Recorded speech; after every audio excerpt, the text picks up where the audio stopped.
ప్రభు నామానికే మహిమ కలుగునుగా. కూడి వచ్చిన మీ అందరికీ కర్మల ఆత్మీయ సహవాస సంఘ విశ్వాసులందరికీ మన ప్రభువును ఆయన ప్రియ కుమారుడునైన యేసుక్రీస్తు వారి శ్రేష్టమైన నామంలో శుభములు మరియు అందరికీ వందనాలు. యెహెజ్కేలు గ్రంథం 19వ అధ్యాయాన్ని మనం ధ్యానం చేసుకుందాం. యెహెజ్కేలు గ్రంథం 19వ అధ్యాయం. ఇందులో ముఖ్యమైన అంశం ఏంటంటే ఇశ్రాయేలీల అధిపతుల కొరకు విలాప వాక్యం. ఇశ్రాయేలీల అధిపతుల కొరకు విలాపము అని చెప్పచ్చు. ఈ అధ్యాయంలో యెహెజ్కేలు గారు ఆశాభావానికి ఇంకా చోటు లేదని తేల్చేసి ప్రలాప వాక్యాన్ని తెలియజేశారు.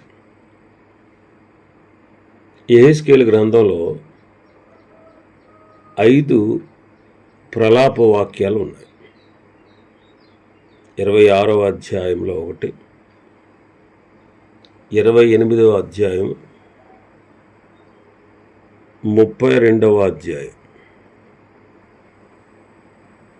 26, 27, 28, 32. ఇదిగో ఇది యెహెజ్కేలు గ్రంథం 19వ అధ్యాయం. ఈ 5 అధ్యాయాల్లో 5 విలాప వాక్యాలు ఉన్నాయి. వీటిలో 3 తూరు అనే ప్రాంతానికి వ్యతిరేకంగా ఇవ్వబడ్డాయి. 1 ఐగుప్తుకు వ్యతిరేకంగా ఇవ్వబడింది. ఇదిగో ఇక్కడ మనం చదువుతున్నటువంటి ఈ అధ్యాయంలో ఇశ్రాయేలీల అధిపతుల కొరకు చెప్పబడింది. మొదటి 2 వచనాలు చదువుదాం. మరియు నీవు ఇశ్రాయేలీల అధిపతులను గూర్చి ప్రలాప వాక్యమునెత్తి ఇట్లు ప్రకటింపము. నీ తల్లి ఎటువంటిది? ఆడు సింహము వంటిది. ఆడు సింహముల మధ్య పండుకొనెను, కొదమ సింహముల మధ్య తన పిల్లలను పెంచెను. ఇక్కడ ఇశ్రాయేలు అధిపతులను గూర్చి ప్రలాపవాక్యం ఎత్తి వ్రాయమని యెహెజ్కేలుతో చెప్పారు. ఇక్కడ ప్రస్తావించబడిన అధిపతులు ఎవరు అంటే యెహోయాకీము, యెహోయాకీను అంటే యెకొన్యా, సిద్కియా. ఈ ముగ్గురు గురించి యెహోయాకీను అనబడే యెకొన్యా మరియు సిద్కియా వారు ఇశ్రాయేలీయులకు రాజులు. ఐగుప్తుకు బబులోనుకు సామంతులు కాబట్టి వాళ్ళు అధిపతులు అని పిలువబడ్డారు. ఈ ప్రలాప గీతాన్ని పాడే సమయంలో సిద్కియా రాజుగా ఉన్నాడు. యెరూషలేము యొక్క నాశనానికి 5 సంవత్సరాల ముందు అంటే క్రీస్తు పూర్వం 592లో యెరూషలేము యొక్క పతనము తథ్యము గనుక ఈ విషాద గీతాన్ని పాడుతున్నాడు. ఈ విషాద గీతంలో కొంత భాగం యెహోయాహాజుకు, కొంత భాగం యెహోయాకీనుకు వర్తిస్తుంది. వీరిద్దరూ కూడా సిద్కియా కంటే ముందుగా పరిపాలన చేసిన రాజు. ఈ విలాపము దావీదు యొక్క సంతానం, దావీదు సంతానం యొక్క పరిపాలన యొక్క అంతాన్ని గూర్చి రాయబడింది. దావీదు సంతానం యొక్క పరిపాలన అంతము గూర్చి రాయబడింది. 2వ వచనం, నీ తల్లి ఎటువంటిది? ఆడు సింహం వంటిది. ఆడు సింహముల మధ్య పండుకొనెను, కొదమ సింహముల మధ్య తన పిల్లలను పెంచెను. నీ తల్లి అంటే ఇక్కడ సిద్కియా యొక్క తల్లిని గూర్చి ప్రస్తావించడం లేదు, కానీ ఆ రాజులకు జన్మనిచ్చిన ఇశ్రాయేలు జనాంగానికి సూచనగా ఉంది. ఇశ్రాయేలు యొక్క జనాంగం ఎలాంటిది? ఆమె ఆడు సింహం వంటిది. ఎటువంటి దయాదాక్షిణ్యములు లేని క్రూరమైనది. ఆడు సింహముల మధ్య పండుకొని.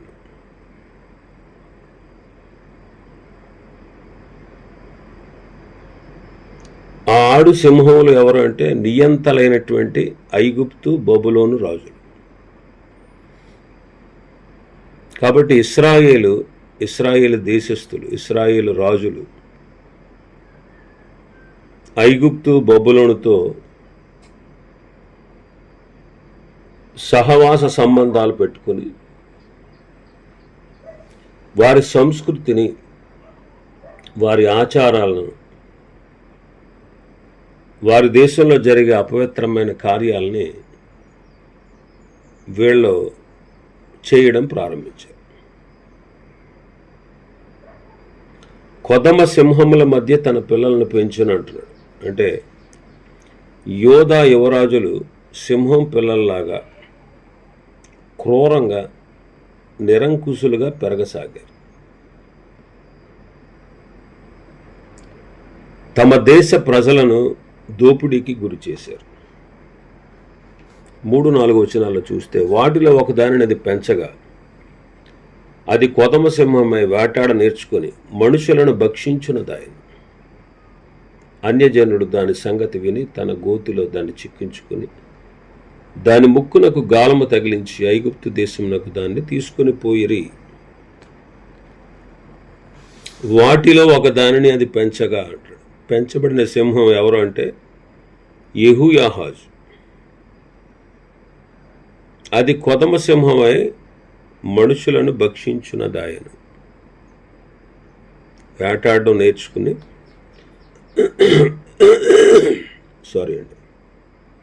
వేటాడడం నేర్చుకుని మనుషులను భక్షించేది అయింది. అంటే మానవత్వం అన్నమాట. మనుషులు అంటే మూల భాషలో ఏమైనా ఉందంటే ఆదామును అని ఉంది. ఆదాము అంటే మానవ జాతికి మూల పురుషుడు. భూమి మీద ఉన్న సమస్త మానవ జాతికి అతడు మూల పురుషుడు అన్నమాట. అంటే అతన్ని భక్షించున్నది అంటే అర్థం ఏంటంటే మానవులందరినీ పట్టి పీడించడం అన్నమాట. అన్యజనులు దాని సంగతి విన్నారు, తన గోతిలో దాన్ని చిక్కించుకున్నారు. దాని ముక్కునకు గాలము తగిలించి ఐగుప్తు దేశానికి తీసుకొని పోయారు. ముఖ్యంగా ఐగుప్తు రాజు యెహోయాహాజు యొక్క ప్రణాళికలను, అతడు ఇతర దేశాలను ఆక్రమించుకోవాలనే ప్రయత్నాన్ని కనిపెట్టి తన గోతిలో చిక్కించుకున్నాడు. క్రూర మృగాల్ని పట్టుకోవడానికి ఏం చేస్తారు? గుంట తవ్వుతారు, దాని మీద కొన్ని వెదురు సంబంధమైన కర్రలు పేరుస్తారు, దాని మీద ఆకులు కొమ్మలు పరుస్తారు, అది దానిలో పడేటట్లుగా చేస్తారు. అలాగే ఆ విధంగానే ఐగుప్తు రాజు అయిన ఫరో నెకో యెహోయాహాజుపై పడి అతన్ని ఐగుప్తునకు తరలించి రిబ్లాలో బందీగా ఉంచాడు. అతడు ఇశ్రాయేలీల దేశాన్ని యెహోయాహాజు 3 నెలలు ఏలాడు. బందీగా చేయబడి ఐగుప్తుకు తీసుకుపోబడి అక్కడే చనిపోయాడు.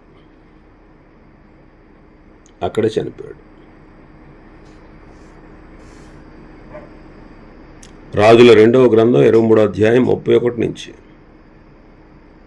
యెహోయాహాజు ఏలనారంభించినప్పుడు 23 ఏండ్ల వాడే యెరూషలేములో 3 మాసములు ఏలాను.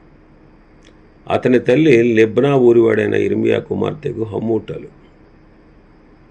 ఇతడు తన పితరులు చేసిన దాని అంతటి ప్రకారం యెహోవా దృష్టికి చెడు నడత నడిచాను. అతడు యెరూషలేములో ఏలుబడి చేయకుండా ఫరో నెకో హమాతు దేశమందున్న రిబ్లా పట్టణం మందు అతని బంధకంలో ఉంచి దేశం మీద 50 మణుగుల వెండిని 2 మణుగుల బంగారమును పన్నుగా నిర్ణయించి యోషియా కుమారుడైన ఎల్యాకీమును అతని తండ్రి అయిన యోషియాకు మారుగా రాజుగా నియమించి అతనికి యెహోయాకీము అని మారు పేరు పెట్టి యెహోయాహాజును ఐగుప్తు దేశమును కొనిపోగా అతడు అక్కడ మృతి పొందాను.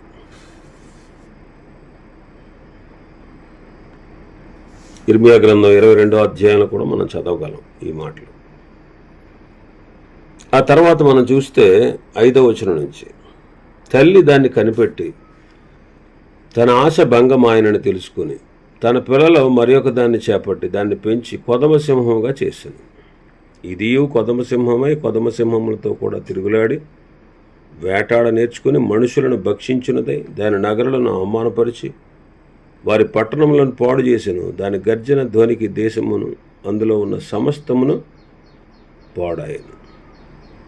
నలుదిక్కులా దేశపు జనులందరూ దాన్ని పట్టుకున్నటకు పొంచి ఉండి ఉరినొగ్గగా అది వారి గోతులో చిక్కును. అప్పుడు వారు దాని ముక్కునకు గాలము తగిలించి దానిని బోనులో పెట్టి బబులోను రాజునద్దకు తీసుకుని పోయి అతనికి అప్పగించిరి.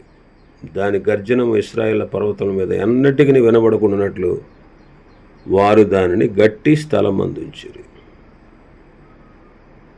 తల్లి దాన్ని కనిపెట్టి తన ఆశ భంగమైందని తెలుసుకుని తన పిల్లలలో మరి ఒక దాన్ని చేపట్టి దాన్ని పెంచి కొదమ సింహముగా చేశాను.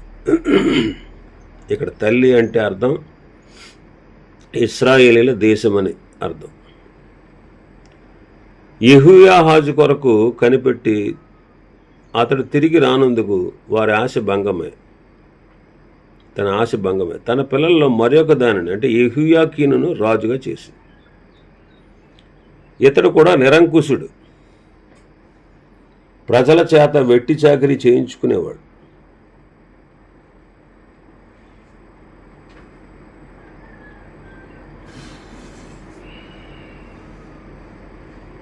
తన ప్రజల చేత నీతి తప్పి నగరాన్ని స్థాపించాడు. న్యాయము తప్పి తన మేడగదులు కట్టించుకున్నాడు. జీతం ఇవ్వకే తన పొరుగువాని చేత ఊరకనే కొలువు చేయించుకున్నాడు అన్నమాట. ఇతడు విలాసవంతమైన జీవితానికి అలవాటు పడ్డాడు. ఐగుప్తు విధించిన పన్నులు కట్టడానికి, ఆ కప్పం కట్టడానికి ఎక్కువ పన్నులు వేశాడు. ధనికులను చంపి వారి ఆస్తిని దోచుకున్నాడు. వారి విధవరంటను చెరిపేసేవాడు. ఆ విధంగా అతడు దేశాన్ని పాడు చేశాడు. అతని అరాచకం 3 నెలల్లో తొలగిపోయింది. వాని ముక్కునకు గాలము తగిలించి బోనులో పెట్టి బబులోను రాజునంతకు తీసుకుని పోయి అతనికి అప్పగించారు అని చదువుతాం 9వ వచనంలో. నెబుకద్నెజరుపై యెహోయాకీను తన తండ్రి అయిన యెహోయాకీము ఆరంభించిన తిరుగుబాటును కొనసాగించినందుకు బబులోనులో చెరసాలలో బంధించాడు. 37 సంవత్సరాలు చెరసాలలో గడిపిన తర్వాత ఎవిల్మెరోదకు అనేటువంటి రాజు అతన్ని చెర నుంచి విడిపించాడు. రాజుల 2వ గ్రంథం 24, 25 అధ్యాయాల్లో ఈ సందర్భం ఉంటుంది. రాజుల 2వ గ్రంథం 24వ అధ్యాయం 8వ వచనం నుంచి ఉంటుంది. యెహోయాకీను ఏలన ఆరంభించినప్పుడు 18 ఏండ్ల వాడే యెరూషలేము 3 మాసంలో ఏలేను. యెరూషలేము వాడైన ఎల్నాతా కుమార్తెకు నెహుష్టా అతనికి తల్లి. అతడు తన తండ్రి చేసిన దాని అంతటి ప్రకారముగా యెహోవా దృష్టికి చెడు నడత నడిచాను. ఆ కాలమందు బబులోను రాజు నెబుకద్నెజరు యొక్క సేవకులు యెరూషలేము మీదకి వచ్చి పట్టణమునకు ముట్టడి వేశారు. వారు పట్టణమునకు ముట్టడి వేయుచుండగా బబులోను రాజు నెబుకద్నెజరు తానే దాని మీదకు వచ్చాను. అప్పుడు యోధా రాజైన యెహోయాకీనును అతని తల్లిను అతని సేవకులను అతని క్రింద అధిపతులను అతని పనివారును బయలు వెళ్ళి బబులోను రాజునంతకు రాగా బబులోను రాజు ఏలుబడిలో 8వ సంవత్సరం అతను పట్టుకున్నాను. మరియు అతడు యెహోవా మందిరపు ధననిధిలో ఉన్న పదార్థములను రాజు ఖజానాలో ఉన్న సొమ్మును పట్టుకుని ఇశ్రాయేల్ రాజైన సొలొమోను యెహోవా ఆలయమునకు చేయించిన బంగారు ఉపకరణాలన్నింటినీ యెహోవా సెలవిచ్చిన మాట చొప్పున తునకలుగా చేయించి ఎత్తుకొని పోయాను. అదియుగాక అతడు దేశపు జనులలో అతి బేదలైన వారు తప్ప మరి ఎవరును లేకుండా యెరూషలేము పట్టణం అంతలో ఉన్న అధిపతులను పరాక్రమశాలను 10,000 మందిని వీరుగాక కంసాలి వారిని కమ్మరి వారిని చెర తీసుకుని పోయాను. అతడు యెహోయాకీను రాజు తల్లిని రాజు భార్యలను అతని పరివారము దేశంలోని గొప్పవారిని చెరపట్టి యెరూషలేము నుండి బబులోనుపురంలోకి తీసుకుని పోయాను. 7,000 మంది పరాక్రమశాలలు 1,000 మంది కంసాలు కంబరి వారిని యుద్ధమందు ఆరితేరిన శక్తివంతులందరినీ బబులోను రాజు చెరపట్టి బబులోనుపురంకు తీసుకుని వచ్చాను. మరియు బబులోను రాజు అతని పినతండ్రి అయిన మత్తన్యాకు సిద్కియా అని మారు పేరు పెట్టి అతని స్థానమందు రాజుగా నియమించాను.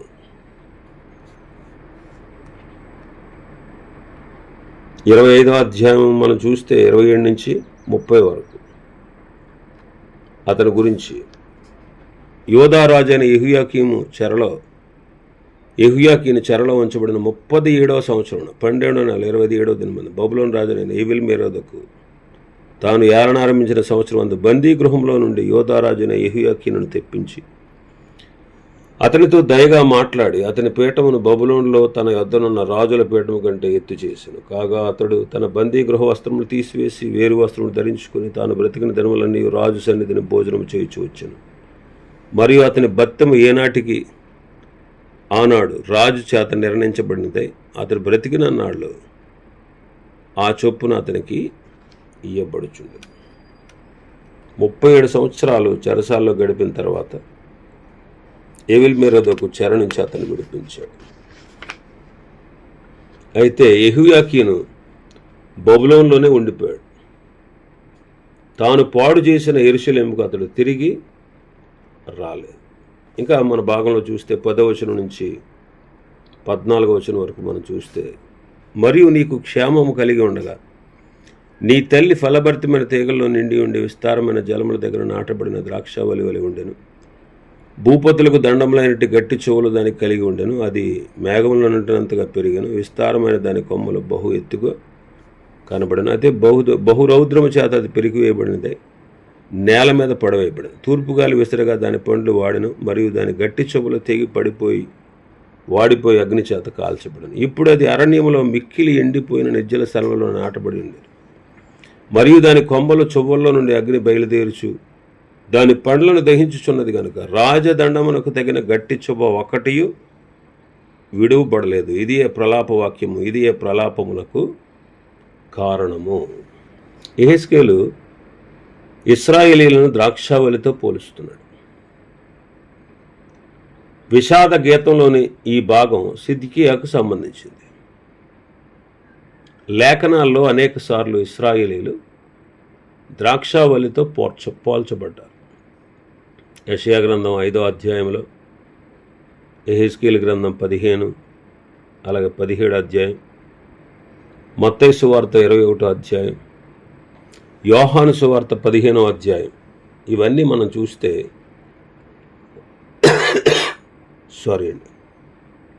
ఇశ్రాయేలీలు ఫలభరితమైన తీగలతో నిండి ఉన్న విస్తార జలముల యొద్ద నాటబడిన ద్రాక్షావళి వలె ఉన్నారు. దేవుని ఆశీర్వాదంతో అనేక మంది రాజులు దాన్ని పరిపాలించారు. ద్రాక్షావళి రాజదండముగా ఉండదగిన గట్టి చువ్వలు కొమ్మలు కలిగి ఉంది. ద్రాక్షావళి యొక్క పూర్వ మహిమ యెహెజ్కేలు సమయంలో ఉన్న ఆ యెరూషలేము స్థితితో పోల్చబడింది.